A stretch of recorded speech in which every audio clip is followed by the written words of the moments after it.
덕산 네오룩스.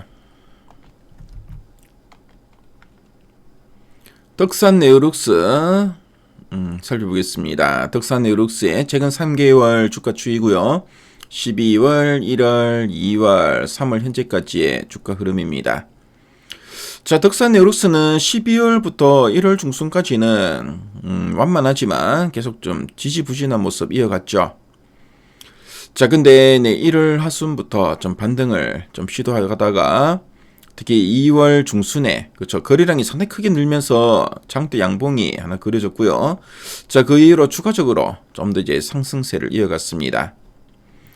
자, 근데 2월 말부터 주가는 계속 이렇게 좀 음봉이 좀 연속적으로 나오면서 주춤한 모습이었고요.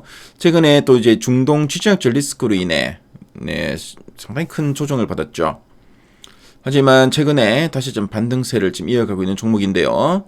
그래서 덕산 네오룩스 앞으로 이렇게 추가적으로 이렇게 상승할 이런 재료가 있는지 이따가 탐방 리포트를 통해 한번 확인해 보도록 하겠습니다. 최근 3개월 동안 증권사에서 제시하고 있는 향후 1년 목표 주가 평균값을 보니까 58,850원이고요. 현재가 대비 상승 여력은 43.18% 정도 되네요. 자, 그럼 탐방 리포트 한번 확인해 보도록 하겠습니다. 자, 지난 12월 이후 목표 주가 제시 추이를 보면 12월에는 57,000원, 그리고 2월 들어서도 57,000원에서 한 65,000원, 가장 최근에는 한 70,000원까지 목표가를 제시하고 있네요.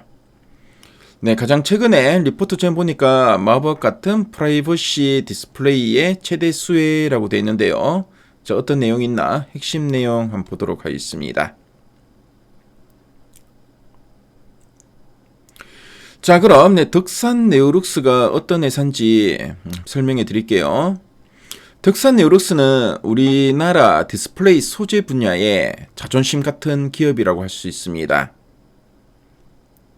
그래서 스마트폰이나 노트북 화면이 스스로 빛을 내게 만드는 그 유기 재료를 좀 만드는데요. 세계적으로 손꼽히는 기술력을 좀 가지고 있습니다.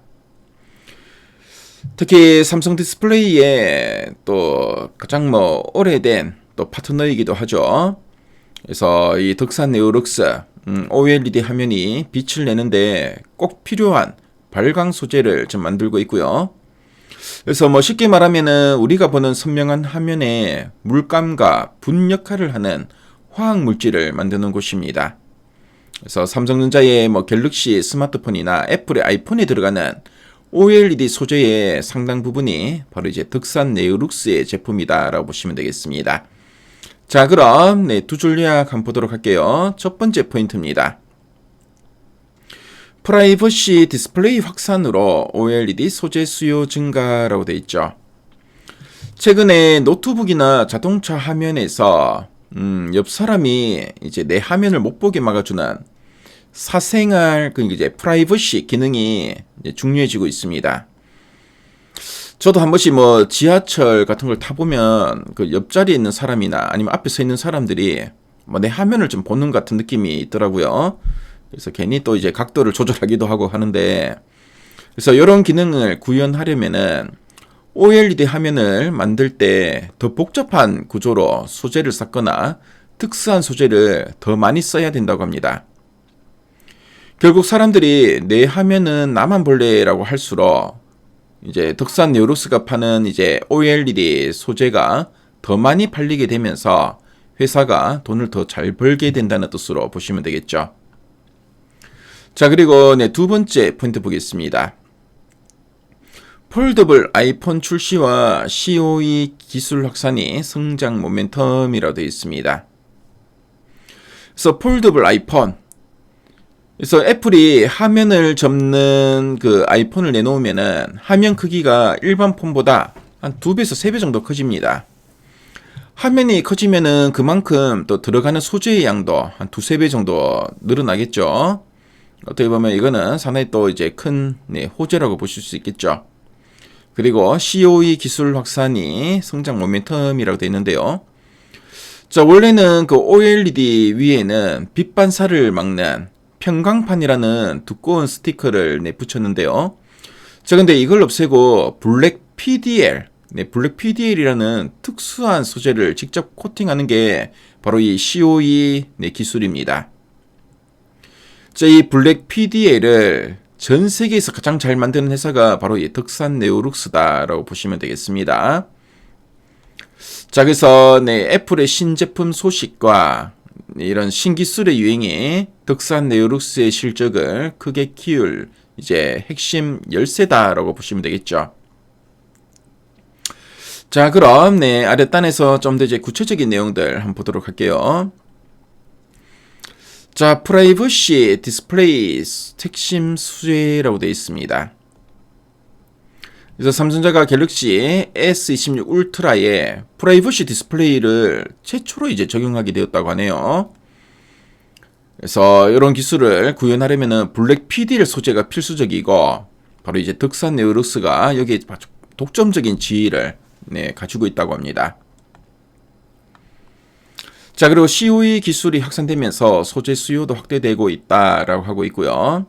그래서 보면 프라이버시 모드 구현을 위해서 COE 적용이 사실상 필수 기술로 좀 자리 잡고 있고, 그래서 이런 무평강 OLED 패널 출하량은 지난해 3,100만 대에서 2030년에는 1억 9천만 대까지 6배나 성장할 것으로 전망되고 있다라고 되어 있습니다. 자, 그리고 이제 앞에서 봤지만 애플의 폴더블 아이폰, 폴더블 아이폰은 또 상당히 또 이제 실적 성장에 중요한 핵심 키라고 말씀드렸죠. 그래서 올 하반기에 이제 애플의 첫 폴더블 아이폰이 출시될 예정이고, 자, 이 폴더블 아이폰은 삼성 디스플레이가 OLED 패널을 이제 독점 공급할 가능성이 높다고 보고 있습니다. 왜냐하면 삼성 디스플레이는 기존의 갤럭시 폴더블 폰 쪽에 패널도 거의 독점적으로 공급했고, 그래서 이런 레퍼런스가 있는 기업을 또 애플이 선호하다 보니까 독점 공급할 가능성이 높다라고 보고 있고요. 그래서 폴더블 아이폰은 패널 면적이 기존 아이폰 대비 한 2.5에서 3배 정도 커지기 때문에 그만큼 또 소재의 수요도 많이 늘어날 거다라고 좀 보고 있습니다. 그래서 실적 성장을 전망하고 있는데요. 그래서 올해 연간 실적을 어느 만큼 보고 있나 보니까 영업이익 909억 원으로 전년 대비 50% 이상 증가할 것으로 좀 보고 있죠. 그래서 OLED 소재 수요 확대와 고객사 패널 출하 증가가 성장 요인이다라고 하고 있고요. 자, 그리고 애플과 삼성 디스플레이 중심의 안정적인 고객 구조가 유지되고 있다라는 이야기 쭉 하고 있습니다. 자, 특히 애플의 아이폰, 폴더블 아이폰에 상당히 또 큰 역할을 할 거다라는 이야기 했었고, 자, 그리고 COE 기술, 이것도 또 성장 모멘텀이라고 앞에서 두 줄 요약 부분에서 말씀드렸죠. 자, 그럼 상세 보기 클릭해서 리포트 원문을 쭉 한번 훑어볼게요. 자, 리포트 원문을 보시면은 이 COE 기술은 더 이상 선택이 아닌 트렌드다라는 이야기 하고 있죠. 그래서 프라이버시, 디스플레이와 관련된 이런 기술 상당히 좀 기대감이 크고요. 자, 그리고 견조한 실적 성장세 전망에도 불구하고 밸류는 역사적인 하단 수준이다라는 이야기 쭉 하고 있죠. 자, 그래서 리포트 원문을 보시면은 상당히 상세하게 잘 설명해 놨죠. 그래서 쭉 보시면 상당히 이해하시는 데 많이 도움될 것 같고요. 자, 그리고 리포트 원문 보시면은 덕산 네오룩스를 이해하는 데 필요한 이런 그림이나 표, 그래프 자료가 상당히 잘 정리되어 있습니다. 그래서 미래 가이드 앱에 들어오시면 이 리포트 원문 무료로 보실 수 있으니까요. 꼭 한번 참조해 보시면 좋을 것 같네요. 지금까지 덕산 네오룩스 살펴봤습니다.